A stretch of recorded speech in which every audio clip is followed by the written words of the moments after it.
세상의 모든 달력은 아직 한 달 남았는데 교회의 달력은 지난 주일로 마감하고 오늘 성탄절을 기다리는 대림절로부터 새 달력이 시작됩니다.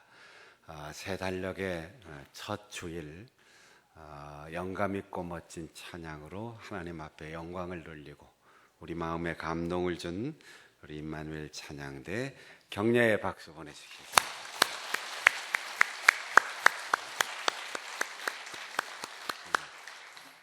우리 멋진 수염이 달린 우리 이범주 선생 유학하고 유럽에서 전문 연주가로 활동하고 있는데 귀국해서 우리 찬양대에 섰네요. 잠깐 일어나죠. 박수로 격려하겠습니다.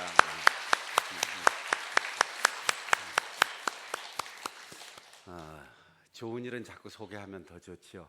여러분들이 많이 기도해 주셔서 정말 생명이 경각에 달렸었는데 우리 허정호 집사님 지난주 주일날 교회에 오시고 오늘도 왔어요. 지금 불편해서 일어나질 못하지만 우리 허정호 집사님 그동안도 여러분 기도해 주셔서 우리 정수자 권사님이 잘 간호하고 회복해서 이렇게 왔는데 저 맨 뒤에 계시거든요. 이따 나가면서 이렇게 따뜻하게 손잡아 주시고 격려의 박수 보내주세요.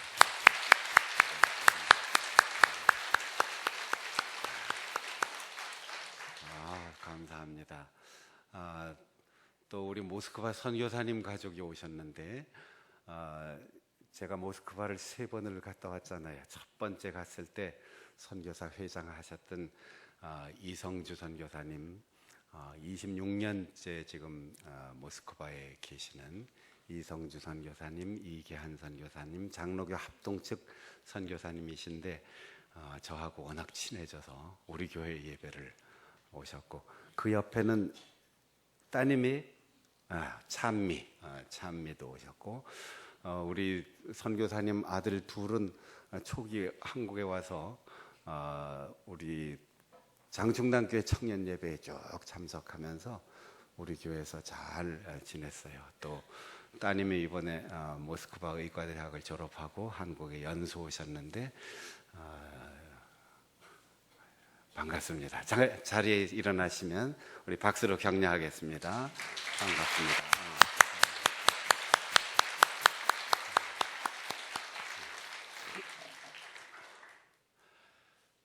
20년 전만 해도 어딜 가려면 제가 성격상 완벽하게 머릿속에 들어가지 않으면 움직이질 않는 그런 성격이기 때문에 전날 저녁에 늦게까지 지도를 큰 것, 작은 것, 또 작은 것 놓고 출발하면 크게 어디로 해서 어디로 가고 어떻게 해서 목적지에 이른다 이걸 머릿속에 다 넣고 또 복사해서 지도 놓고 이렇게 다녔는데 지금은 갔다 온 길도 돌아보면 목적지만 갔다 왔지 어디로 해서 어디로 갔는지를 잘 기억을 못해요.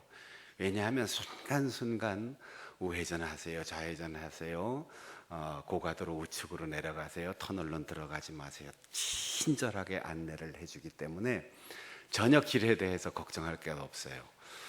전에는 길 잘 아는 친구에게 서울 어디를 가려면 어떻게 가야 되냐 이렇게 물어봤는데 지금은 전혀 물어볼 필요가 없습니다.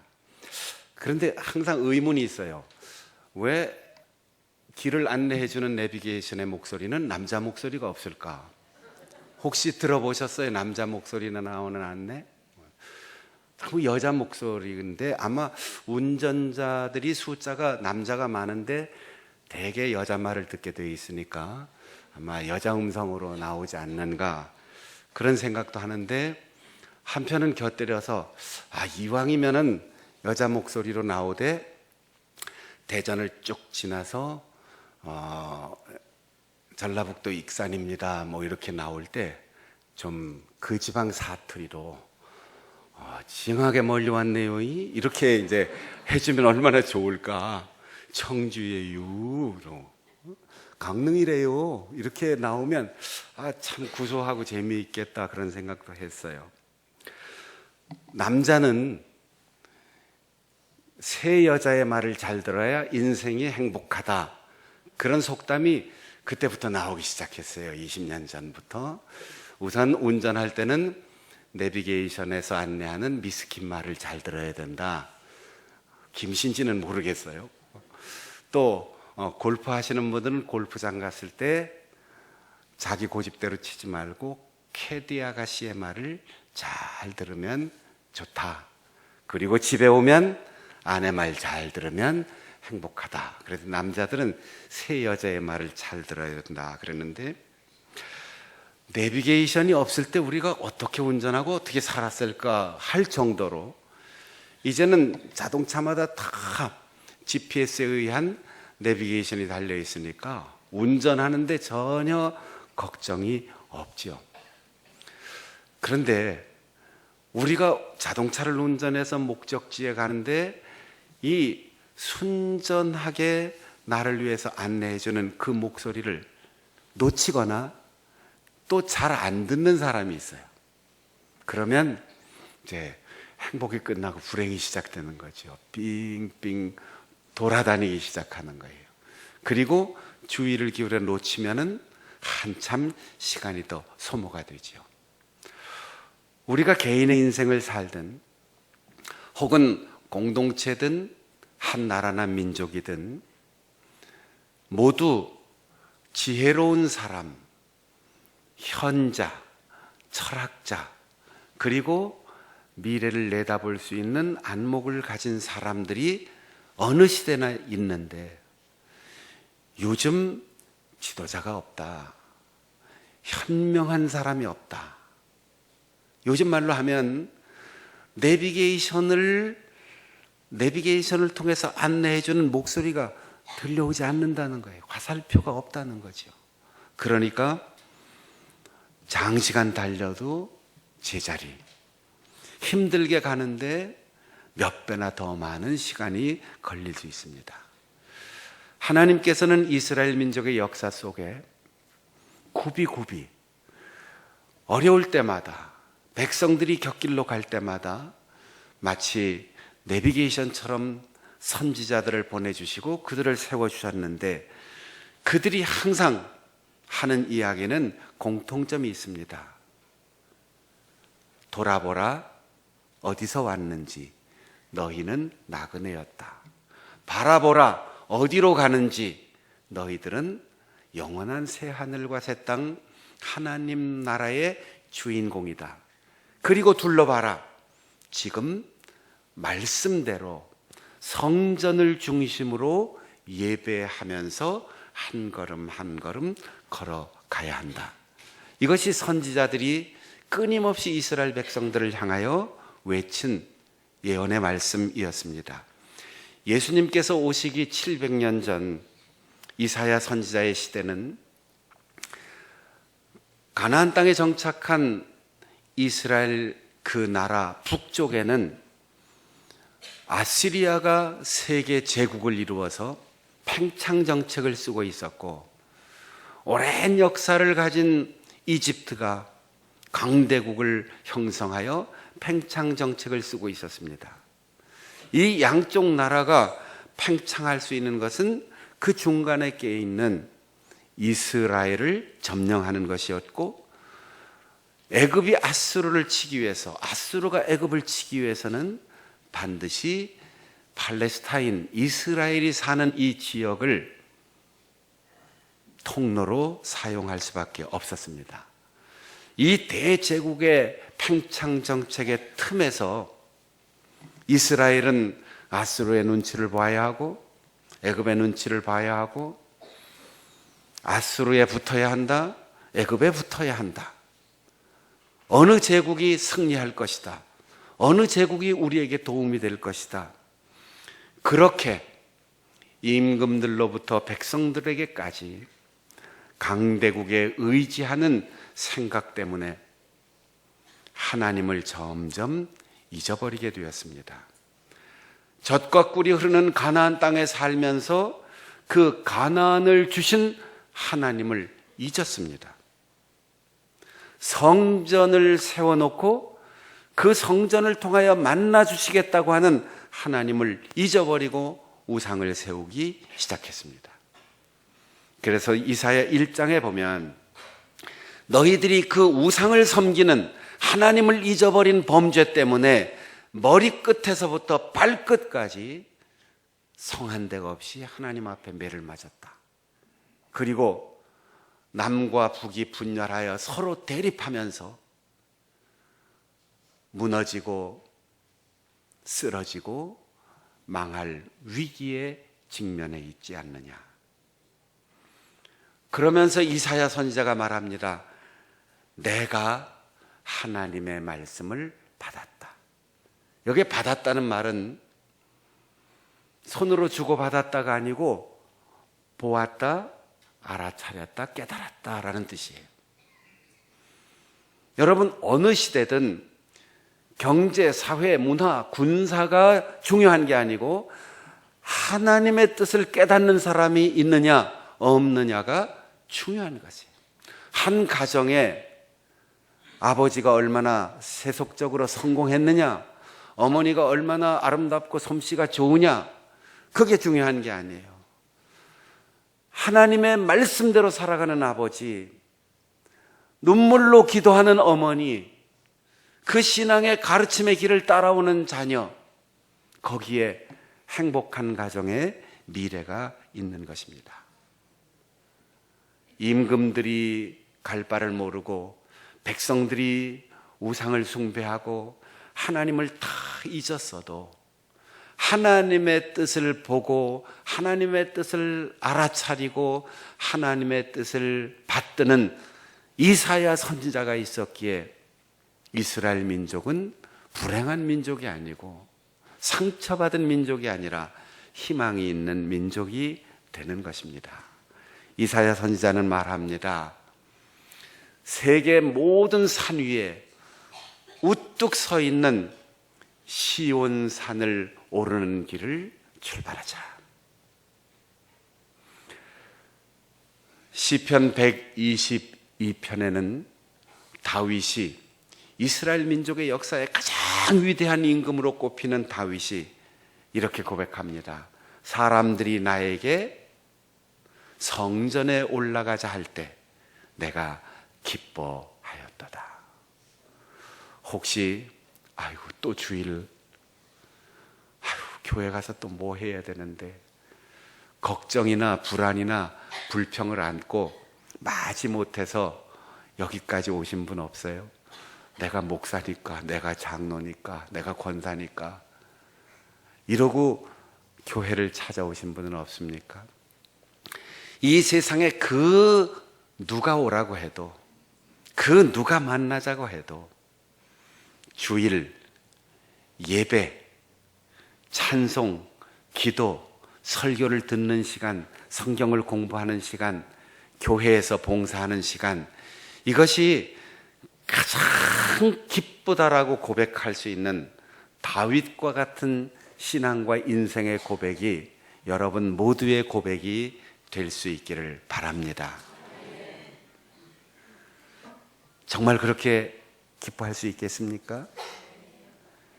정말 그게 여러분의 즐거움이 될 수 있겠습니까? 거기에 아멘 할 수 있는 사람은 언젠가는 참 행복해질 것이에요. 그게 아니에요. 지금 행복한 거예요.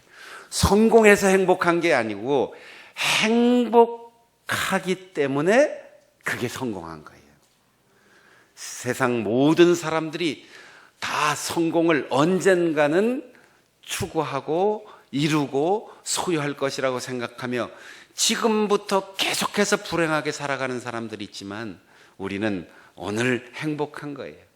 작은 것이라도 행복을 느끼고 감사합니다 고백할 수 있을 때 우리는 성공한 거예요. 그리고 우리의 인생에 가는 길이 내려가는 길이 아니고 멈춘 길이 아니고 뒤돌아서는 길이 아니고 올라가는 길이 될 수 있기를 바랍니다.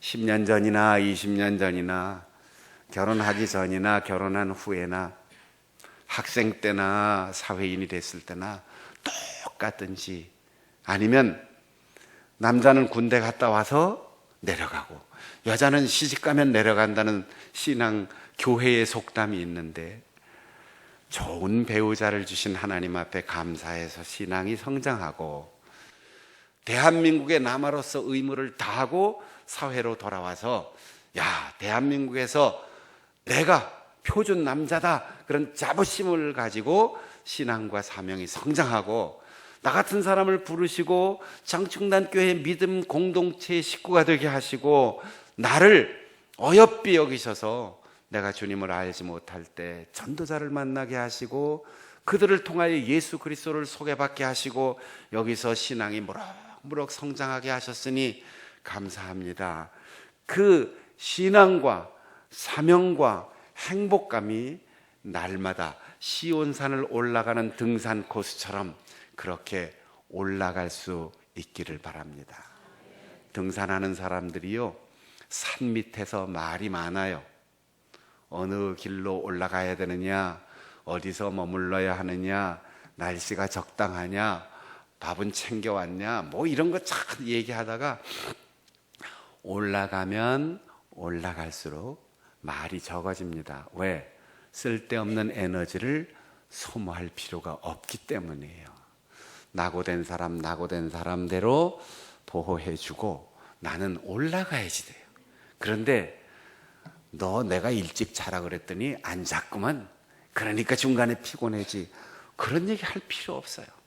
우리는 올라가면 올라갈수록 점점 아름다운 꽃이 보이고 좋은 열매가 보이고, 그리고 가능성이 보이고, 보이지 않던 저 멀리까지 보이면서 마침내 산 꼭대기까지 다 올라간 사람은 말할 필요가 없어요. 좋다, 그러면 끝이죠. 무슨 설명이 필요하겠습니까? 신앙도 사명도 올라가면 올라갈수록 견눈질하지 않아요.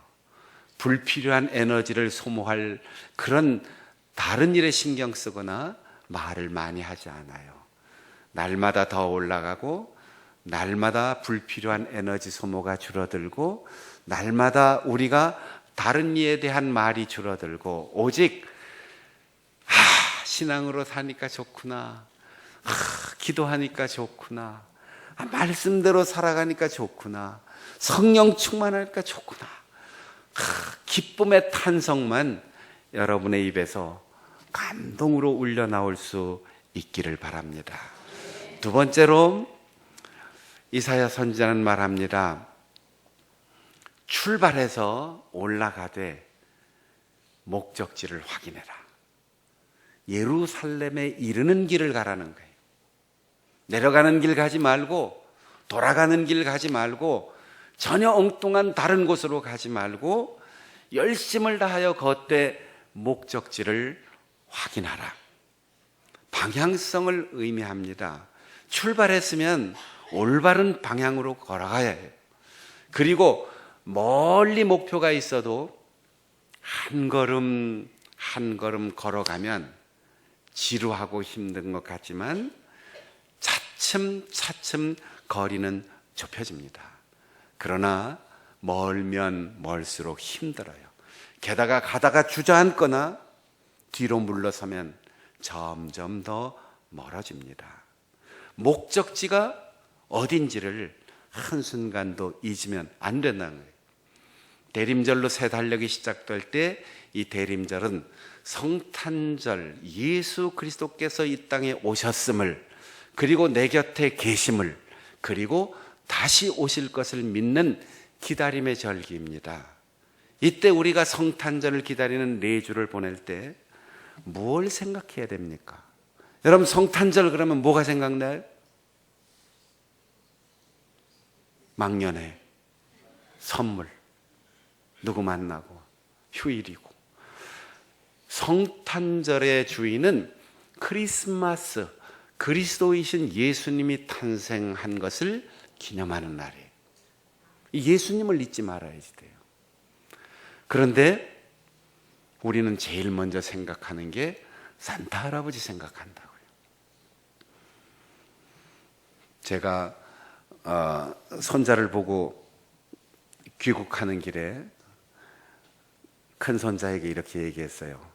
세인아, 엄마 아빠랑 동생 잘 보면서 착하게 지내면 할아버지가 산타 할아버지하고 무지무지 친하거든. 그러니까 내가 산타 할아버지한테 이 할아버지가 좋은 선물 주라고 얘기할게. 그러니까 착하게 잘 지내야 돼. 그랬더니 손자가 뭐라 그러는지 아세요? 산타 할아버지는 다 알고 계세요.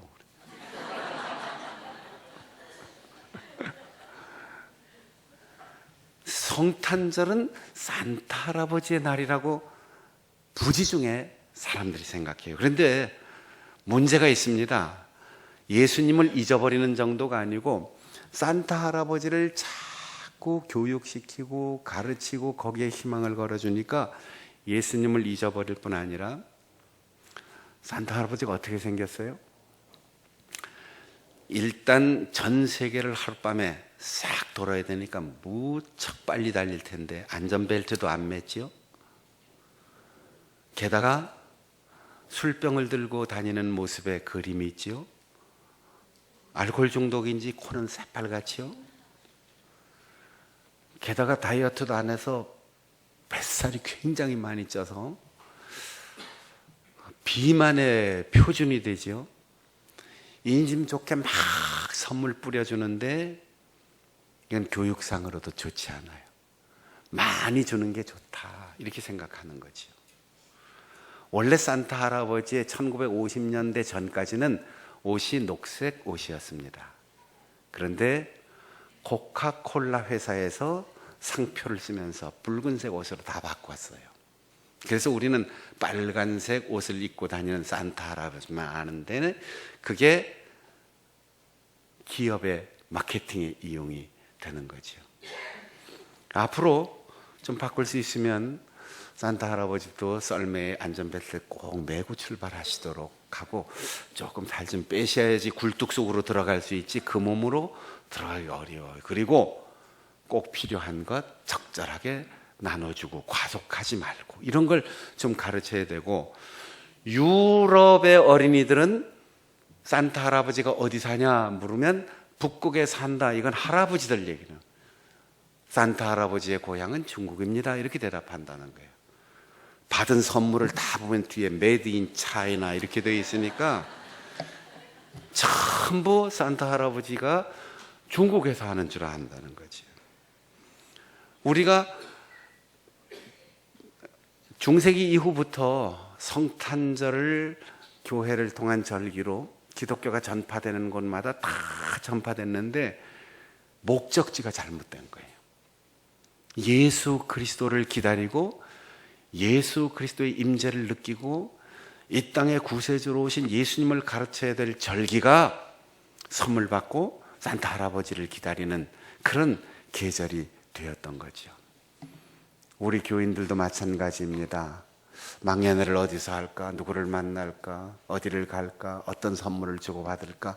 그것보다 우리가 한 해 동안 예수 그리스도를 말하면서 잊지 않았는가? 그 은혜를 전도하면서 나는 그 은혜에 감격하지 않고 감사하지 않고 행복을 느끼지 못하며 살고 있지는 않았었는지. 그래서 오늘부터 성탄절이 오는 그날까지 오직 예수님께 초점을 맞추고 무엇을 하든지 어디를 가든지 예수님만 생각하는 집중하는 여러분의 목표가 분명한 이 절기가 될 수 있기를 바랍니다.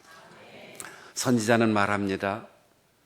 하나님께서 올라가는 길, 목적지에 이르는 길, 오르는 길, 이르는 길을 가르쳐 주실 것이다. 그 가르쳐 주시는 길로 따라가라. 따르는 길을 이야기하는 거예요. 걷다, 계속하다. 이 말에 해당하는 걷는다라는 말은 아무리 멀어도 걸으면 반드시 목적지에 이를 거라는 거예요. 아무리 가까워도 걷지 않으면 목적지에 이를 수 없다는 거예요. 그리고 안내해 주는 대로 가지 않으면 곁길로 갈 수밖에 없다는 거죠. 제가 스스럼 없이 얘기할 수 있는 분들하고 이렇게 사적으로 얘기하거나 혹은 집회할 때 가끔 그런 얘기를 합니다. 성도들도 조금 물어보고 했으면 좋겠어. 물어보지 않고 저질러 놓고 사고치고 문제 생기면 그때서 목사님 힘들어요, 기도해 주세요. 물론 기도하고 주님이 기회를 주시겠지만 상처가 깊이 남습니다. 아파요, 힘들어요. 시작하기 전에 미리 좀 물어보고 의논하고 기도하고 하면 얼마나 좋겠습니까? 그런데 자신 있다, 쉽다, 문제 없다 그러고 시작했는데 난관에 봉착하면 그때 와서 얘기를 하는 거지요. 이거야 뭐 목사님이 아시겠어? 교회 안에 있는 양반이 성경 구절이나 달달 암송하든지 찬송가나 부르지 세상 돌아가는 물정을 목사님이 아시겠어? 그러지만 모르는 건 몰라도 우리 성도에 대해서는 내가 잘 알고 사랑하는 마음으로 기도하잖아요. 어떤 젊은 부부가 저를 찾아왔습니다. 또 누굴까? 우리 교회에서는 우리 교회 얘기를 제가 전혀 안 하니까 물어볼 필요가 없어요. 우리 교회 얘기는 다른 데 가서 하니까. 부부가 찾아와서 아이들이 커가는데 뚜렷한 직업도 없고 생활하기 어렵습니다. 그래서 목사님 뭔가를 해보고 싶은데 뭘 할까요? 제가 은행장이라서 대출해 줄 수 있는 것도 아니고 무슨 컨설팅 회사를 하는 것도 아니고 경영학이나 혹은 경제학을 전공한 것도 아니고 아무것도 모르지요. 근데 뭘 했으면 좋겠습니까? 라고 할 때 모든 책임이 저한테 넘어오는 거죠. 그래서 기도하면서 제 아내하고 마주 앉아서 상의하다가 그래, 마케팅을 해야지. 마케팅을 조그만 점포 하나라도 대기업을 경영하는 처럼 우리 마케팅을 하자. 그래서 제 아내하고 일주일 동안요 교회 앞에 지나가는 유동인구를 파악하고 설문지를 해서 쭉 나눠주고 설문지를 받았어요. 이 골목에 뭐가 들어왔으면 좋겠냐 이거를 다 지나가는 사람들한테 물어본 거지요.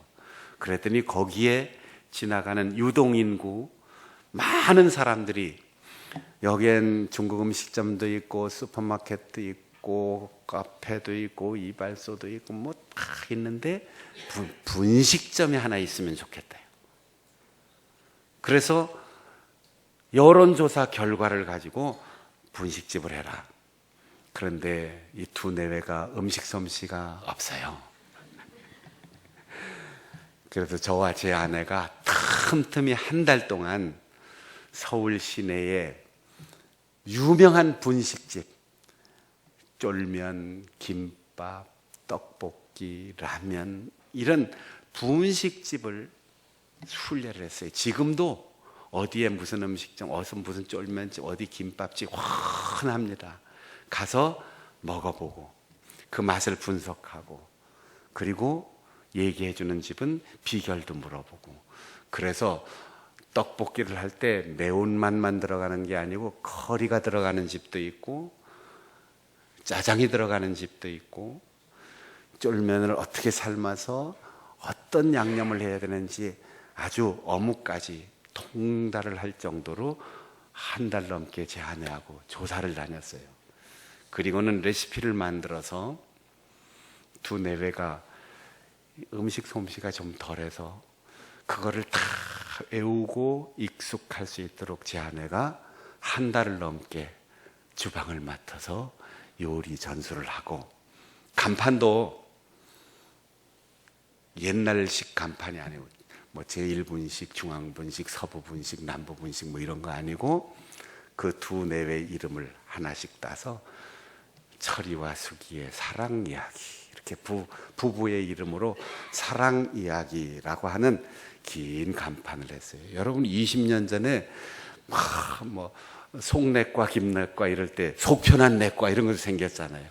그래서 간판까지 다 디자인하고 안에 실내 인테리어하고 제 아내가 조리법 지도하고 그렇게 해서 제법 아주 호황을 누렸어요. 지금도 가끔 소식 들려오고 아이들도 벌써 다 커서 결혼하고 그랬는데 어쨌든 물어보면 좋아요. 그리고 하나님께서 우리에게 말씀하시는 그 글을 읽고 오늘 말씀하시는 그 음성을 듣고 오늘 내 마음을 감동하는 성령을 따라서 걷는 길, 그 길은 반드시 올바른 과정이 될 수밖에 없다. 내 경험, 내 상식, 내 지식, 그리고 내 판단이 아닌 어떻게 하면 하나님이 기뻐하실까? 어떻게 하면 하나님이 영광을 받으실까? 어떻게 하면 우리가 그리스도인답게 살 수 있을까? 이걸 생각하는 하나님의 말씀을 따르는 길이 오르는 길이고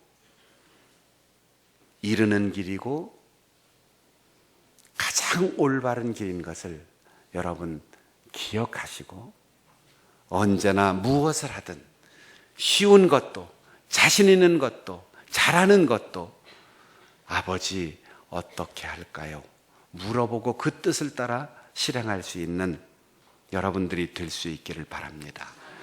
그렇게 하면 선지자는 그분께서 아수르를 다스리시고 이집트를 다스리시고 그리고 너희들이 그 강대국 틈바구니에 끼어서 죽겠다고 임금을 잘못 만났다고 제사장들이 제사를 제대로 집례 못한다고 그렇게 불평하는 나라가 아니라 강대국이든 약소국이든 임금이든 백성이든 하나님이 다스려서 칼의 힘이 아니고 창의 힘이 아니라 모든 민족이 칼을 녹여서 쟁기를 만들고 창을 부수어서 낫을 만드는 날이 올 것이다. 다시는 그들이 전쟁 연습을 하지 않을 것이다. 여러분 얼마나 이스라엘 백성들의 가슴이 따뜻하고 위로와 소망이 됐을까요? 소총을 녹여서 꽃삽을 만들고 대포를 부수어서 캠핑카를 만들고 젊은이들이 군복 입고 전투 연습이 아니고 전국의 모든 교회가 꽉꽉 차도록 젊은이들이 들어와서 천국 생활을 연습하는 나라, 그런 나라가 이 땅에 이루어질 수 있도록 우리가 하늘의 기쁜 잔치의 맛을 보고 그 맛을 널리 전하는 사람으로 살아가야 하지 않겠습니까? 제가 늘 감동받는 찬송이 있어요. 지금은 가사가 달라져서 조금 맛이 덜한데 옛날 예배 찬송으로는 지난 이래 동안 예수 인도하셨네. 하늘 기쁜 잔치에 맛을 보게 하소서. 오늘 여기에 예배가 하늘잔치, 예수 그리스도를 만나는 신혼잔치의 맛을 보는 자리예요. 맛배기가 더 맛있더라고요. 여러분이 샘플을 수집하는 것처럼 마트에 가서 맛보기 음식을 먹는 것처럼 주일 장충단 교회 예배, 설교, 기도, 찬양 모든 순서에서 하나님 나라의 그 기쁨을 다양하게 맛볼 수 있기를 바랍니다. 오늘 읽은 본문 5절에 여호와의 빛에 행하라 그렇게 했어요. 아무리 건강하고 좋은 길을 닦아놓고 목적지가 분명해도 빛이 없으면 길을 갈 수가 없어요.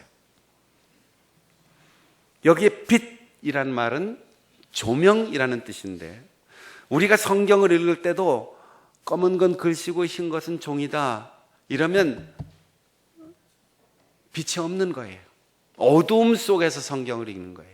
설교를 들어도 목사 심리 분석하면 앞이 안 보이는 거예요. 말씀이 들리고 말씀이 보이고 말씀이 가슴에 와 부딪혀야 되는데 이건 조명이 있어야지 돼요. 성령께서 우리의 마음을 조명해 주셔야 되는 거죠. 그러니까 성경을 펼 때 성경을 읽습니다. 이렇게 펼치지 말고 하나님 성령의 조명을 나에게 허락하시옵소서. 그래서 글이 아닌 하나님의 음성이 들려오게 하시고, 오늘 조명해 주셔서 목사의 연설이 아니라 하나님의 음성을 듣게 하시고, 오늘 성령을 통하여 내 마음을 조명하여 주셔서 성가대의 합창이 아니라 찬양대의 천사들의 노래가 들려오게 하옵소서.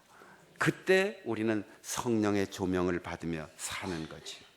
빛으로 이 땅에 오신 예수 그리스도, 태초에 제일 먼저 빛을 비춰주신 하나님, 사울을 범죄의 괴수로 살던 그를 둘러 비추고 예수 그리스도를 만나게 해주신 그 빛, 너희는 어둠에 속한 자가 아니라 빛의 자녀로 살아라 라고 말씀하신 주님의 그 음성, 로마서 13장에 있는 대로 빛의 갑옷을 입고 예수님의 비유에서 나오는 것처럼 노아의 시대에 모든 사람들이 다 똑같이 시집가고 장가가고 먹고 마시고 노아도 똑같이 살았지만 노아는 성령의 조명을 받아 깨달은 사람이었다. 이 땅의 모든 지자들과 유대인들을 향하여 깨닫지 못한 노아 시대의 사람, 그들이 홍수로 멸망할 때처럼 어리석게 살지 말고 깨달아라, 잠에서 깨어나라, 그렇게 말씀하신 것을 기억하면서 오늘부터 성탄이 올 때까지 우리를 위하여 빛으로 오신 예수님, 지금 내 곁에 계신 예수님, 심판의 주로 다시 오실 예수님, 그 예수님만 보고 그분의 음성만 듣고 주님의 뜻대로만 오르는 길, 이르는 길, 따르는 길을 걸어갈 수 있는 우리 모든 성도들이 되시기를 바랍니다. 기도하겠습니다. 함께 통성으로 기도할 때 오늘 기도의 제목을 자막으로 올립니다.